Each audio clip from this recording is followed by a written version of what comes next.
aipatzen nahi du. Nazioarteko komunitateak eta interes desberdinek ez dute inolaz ere bultzatu Palestina herriarentzat irtenbide politiko integral eta iraunkorra. Israelek bere kolonizazio estrategiarekin jarraitzen du. Eta zoritxarrez, Gaza eta Zisjordaniaren egoerak jada prentsa titularrak ez ditu betetzen. Bigarren plano batera pasatu da. Gazek eta beste hainbat enpresek estatu zionistarekin harreman komertzialak mantentzen dituzte. Honen ardura eta erantzukizun nagusia patronal eta administrazioena da.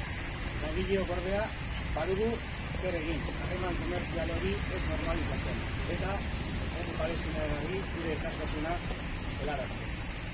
Zentzu horretan, Gazeko enpresa batzordetik berriro ere dei egin nahi diegu langileei elkartasun zendu bat bideratzeko.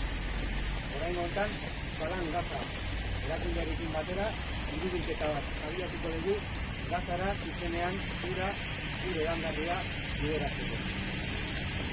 Horrela, gabonak arte, Gazeko taldeko langile guztiei bakoitzak bere aldetik bere aletxoa jar dezan eskatuko dugu. Kasu honetan bere aletxoa baino, bere kanta jar dezan eskatuko dugu.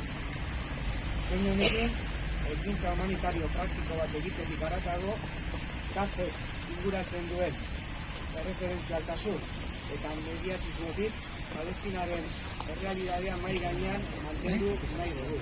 Hau da, Palestinataz hitz egiten jarraitu behar da, ezin dugu horri hau ahaztu.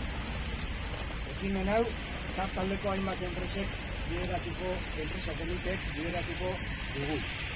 Gaz Beasain, Gaz Irun, Gaz Power, Renasa, Gaz Signalin Donostia, Gaz Signalin Amorellieta, Railline, Gaz Tallerrak eta Geminuseko enpresa batzordeek deitutako ekimena da hain zuzen ere.